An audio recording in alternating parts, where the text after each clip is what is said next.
Salut mes madrilènes, salut mes merengues, salut mes galactiques, j'espère que vous allez tous très bien. Oh là là, ça y est les gars, il est de retour. On a le retour du Kicks là. Alors oui d'accord, ce n'était entre guillemets que Las Palmas en face, mais là ça commence à faire un petit moment quand même. Il y a des signes qui ne trompent pas avec ce joueur. Depuis son interview avec Walid Acharchour là, où on a l'impression qu'il lui a fait la même chose que le vieux Caillou dans DBZ, pour ceux qui ont la ref, vous allez capter, mais où on a l'impression qu'il lui a fait remonter à la surface tout le potentiel enfoui, depuis ce moment et le match face à l'Atalanta, Mbappé ne fait que progresser. Il a tout d'abord repris sa vitesse, puis ensuite il a repris ses coups de rein. Après ça, la confiance retrouvée, il a commencé à faire des gestes techniques qu'il ne faisait plus. Et là, ce soir, en première mi-temps, surtout, le Français nous a fait un récital. Pour au final, une victoire 4-1 face à Las Palmas. Et j'ai pas peur de dire que ça aurait pu être beaucoup plus lourd que ça. Avec tous les buts hors jeu, les frappes qui ont tapé le poteau et les actions mal négociées, ça a été un festival. Et pourtant, l'entame du match a été catastrophique. On a eu Las Palmas qui a directement cueilli à froid une équipe du Real Madrid très apathique, sur la percée de Molero qui s'est baladé entre les joueurs avant qu'en toute fin d'action, sur un centre, l'attaquant Fabio Silva se retrouve seul après avoir été lâché par Vasquez et qui nous plante un but au bout de 25 secondes de jeu.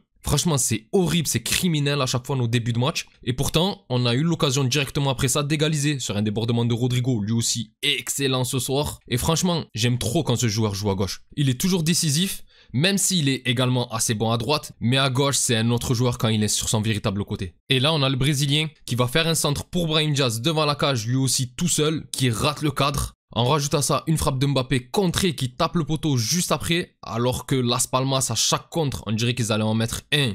Et j'ai commencé à me dire, ça y est, comme d'habitude. Là, il y a l'Atlético qui a perdu contre les Leganés, qui mine de rien viennent de se faire en une saison, et l'Atlético et le Barça. Et si on va au bout, je vais pas oublier de les remercier pour le coup de main. Et il y a eu aussi le FC Barcelone qui s'est aussi fait accrocher par Getafe. Et je commençais à me dire, comme d'habitude, les concurrents se font accrocher et on n'est pas capable de les punir comme il faut. Bon, finalement, je me suis trompé et tant mieux, puisque comme j'ai dit ce soir, on a eu un Mbappé bouillantissime, mais vraiment, il était survolté, d'où le titre de la vidéo, tu me diras. Qui est au départ d'une action où Rodrigo, au bout de celle-ci, va se faire faucher par un joueur de Las Palmas, faute flagrante, et ça arrive très souvent quand il s'agit d'un offensif qui revient défendre, sauf que là, dommage pour lui, c'était dans la surface. Et à ce moment-là, étant donné que Vinicius est maintenant le tireur désigné officiel, le Brésilien n'étant pas là, je me demandais si ça allait être Mbappé ou Bellingham qui allait se charger de le tirer. Bon, au final, c'est Mbappé, et je vais pas vous mentir, je pense que même lui n'était pas serein, parce qu'en vrai, il était tellement dans une confiance retrouvée que soit ça allait malheureusement un peu le couper dans son élan s'il le ratait, soit au contraire totalement finir de le libérer. Et bon, au final, c'est le deuxième cas de figure. Mbappé va parfaitement prendre le gardien en contre-pied. Tant mieux pour lui et surtout tant mieux pour nous.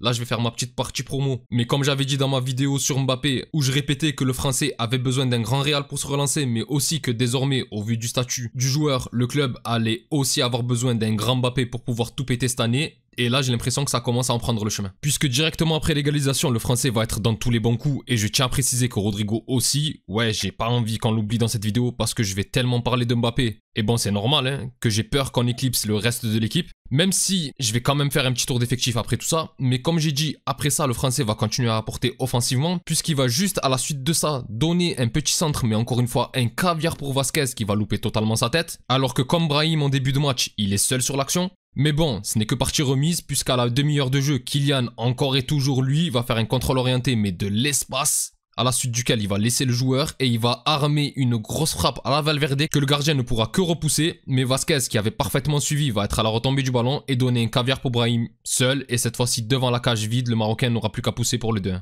Et ça ne va pas s'arrêter là, puisque quelques instants plus tard, le break va être fait sur une jolie récupération haute de Valverde. C'est Rodrigo qui va hériter du ballon et décaler Mbappé à l'entrée de surface, qui va mettre un plat du pied instantané sans contrôle, directement dans la lucarne. Et là, qu'on aime ou pas le joueur, ça y est, on ne peut que se poser et admirer le but. À ce moment-là, le Français est inarrêtable, puissance, vitesse, finition, il a tout récupéré, il va faire des misères, et il n'est à pas grand-chose de mettre un triplé à la fin de cette mi-temps. Il est à rien de reprendre un centre de Brahim, il va frapper le poteau après un superbe 1-2 avec Valverde, où les deux jouent très bien le coup. Il va même finir par en mettre un sur une jolie action collective où Bellingham va très bien donner à Rodrigo qui met en retrait pour Mbappé qui n'a plus qu'à pousser le ballon. Mais malheureusement, hors-jeu de Mbappé au départ de l'action, même s'il touche pas le ballon directement, il oblige le joueur à jouer la balle de la tête. Plutôt que de la contrôler ou quoi, il influence et pour moi le hors-jeu est légitime. En deuxième mi-temps, le rythme va tomber un peu. Nous, on n'est plus dans l'obligation d'attaquer, même si on va le faire, mais un peu plus tranquillement. Et Las Palmas, je pense qu'ils ont senti que ça pouvait être très difficile pour eux aujourd'hui puisque dès la reprise, On va avoir par 2 fois l'opportunité de marquer ce 4e but. Une première fois via Rodrigo qui va être à la retombée d'un centre parfaitement contré par le défenseur. Et une seconde fois via Bellingham qui va crocheter le gardien et un peu trop s'excentrer, ce qui fait qu'il va pas réussir à redresser sa frappe. Et il va tirer dans le petit filet extérieur. Et franchement c'est dommage, je m'attendais vraiment à ce qu'il lobe le gardien ou quoi, mais après difficile de lui en vouloir, il joue assez bien le coup. Mais bon, au final, c'est bien Rodrigo qui va être récompensé de sa superbe prestation d'aujourd'hui, puisque sur une très belle action collective, avec encore une fois Mbappé qui va décaler Fran Garcia, qui va la remiser un peu comme le Brésilien l'avait fait pour Mbappé sur le but refusé. Mais cette fois-ci, c'est Fran Garcia pour Rodrigo qui va pas se priver pour mettre le 4e but et conclure malheureusement définitivement ce festival. Je dis ça parce que je ne me suis jamais vraiment caché sur cette chaîne, j'aime beaucoup Valverde et Rodrigo. Et ça c'est un côté égoïste au vu du score, mais j'aurais bien aimé que Valverde y aille également de son petit but, puisqu'on va en avoir encore beaucoup des opportunités d'alourdir le score. Il va y avoir un but à la Olivier Tom justement où Bellingham et Valverde vont tirer en même temps dans le ballon. Après un coup franc assez bien tiré par Rodrigo, mais malheureusement celui-ci va être refusé après un hors-jeu de Rudiger sur le centre. Et pareil en fin de match où Valverde va finir comme d'habitude par nous mettre une de ses frappasses dont il a le secret, mais cette fois-ci avec un tir placé plat du pied qui lobe le gardien et va se loger dans la lucarne. Malheureusement, but refusé pour un hors-jeu de Vasquez au début de l'action et bon voilà. Après personnellement je juge qu'il y avait encore pénalty sur Rodrigo en deuxième période sur une action où il s'est fait retenir par le défenseur, mais je pense qu'au vu du score, l'arbitre a été plutôt clément avec Las Palmas et qu'un but de plus ou de moins n'allait pas forcément changer grand chose tellement cette mi-temps était à sens unique.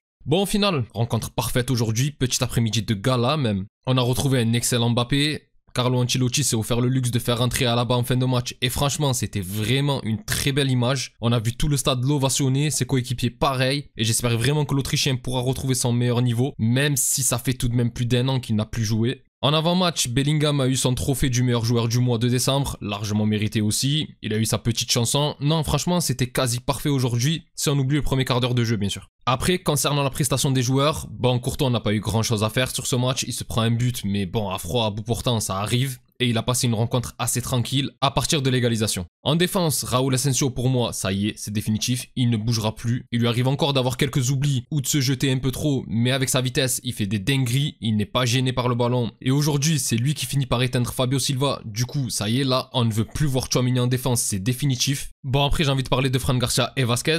Ok, offensivement, il n'y a rien à dire, surtout du côté de Vasquez, qui est vraiment capable d'apporter quand on est en phase d'attaque. Mais défensivement, encore ce soir, mais c'est nul ici. Il est toujours aux fraises. Sur le but, il est grandement responsable. Tu lui mets quelqu'un d'un minimum rapide ou technique et c'est terminé. On ne peut pas finir une saison comme ça. Ou alors, on ne gagnera jamais aucun grand match et ça va être comme les 6 premiers mois. Alors d'accord, si jamais c'est lui qui vient, Alexander-Arnold n'est pas non plus un monstre défensif. Mais est-ce que ça serait pire que Vasquez qui malheureusement lui est trop limité? Je ne suis pas sûr. Parce qu'on voit qu'il essaye, mais défensivement, il ne peut pas. Et franchement, Garcia, c'est pareil. C'est une pile électrique, mais défensivement, c'est pas ça. Mais à la limite, sur ce match, je le savais, je l'ai dit lors de la compo, il faut attaquer. Face à Las Palmas, à domicile, c'est pas là où tu veux des latéraux qui ne monteront pas. Surtout qu'au final, les deux ont beaucoup apporté ce soir.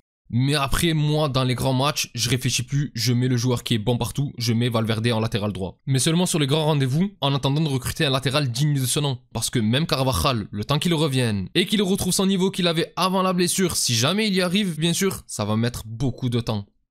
Bon, au milieu, ça a été l'Uruguayen le plus discret, il n'a pas fait un match incroyable. Mais par contre, une chose est sûre, j'ai surkiffé le match de Ceballos qui a été excellent ce soir. Mais vraiment dans un rôle certes de l'ombre, il a gratté beaucoup de ballons et avec sa qualité technique, il a été parfait sur les relances. Non, franchement, très bon match de l'Espagnol. Concernant Bellingham, bon match aussi, il aurait pu être buteur et passeur à plusieurs reprises, il a beaucoup apporté et créé de danger, même s'il n'a pas eu beaucoup de chance, que ça soit sur l'action dont je vous ai parlé où il élimine le gardien, mais également en fin de match sur un extérieur de Mbappé où l'anglais est un peu trop court pour la reprendre. Mais bon, on a vu qu'en fin de match, il en avait un peu fait une obsession de ce but. J'ai en tête une action où il avance et où il peut décaler Mbappé et je crois Güler de l'autre côté, je ne sais plus du tout, et où il prend la décision d'allumer, mais bon, c'est rien, à 4-1 tu peux te le permettre. Sinon, concernant les attaquants, je pense que tout a été dit à propos de Rodrigo et Mbappé. Juste Brahim qui a été un peu en dessous, mais qui n'a pourtant pas fait un mauvais match, qui est même buteur. Mais oui, malheureusement ce soir, il souffre de la comparaison avec les matchs de ses deux compères d'attaque. Enfin bref mes galactiques, c'est tout pour moi concernant ce match. Si la vidéo vous a plu, n'hésitez pas à liker et à vous abonner. C'est un soutien très important pour la chaîne et je remercie toutes les personnes qui prennent le temps de le faire. Vous êtes les meilleurs. Pour les autres, on se retrouve pour la vidéo d'avant-match de la rencontre de Ligue des Champions face à Salzbourg. D'ici là, je vous souhaite une excellente journée ou soirée selon l'heure à laquelle vous regardez cette vidéo. Prenez tous soin de vous et encore et toujours, hasta le final, vamos Real. Salut.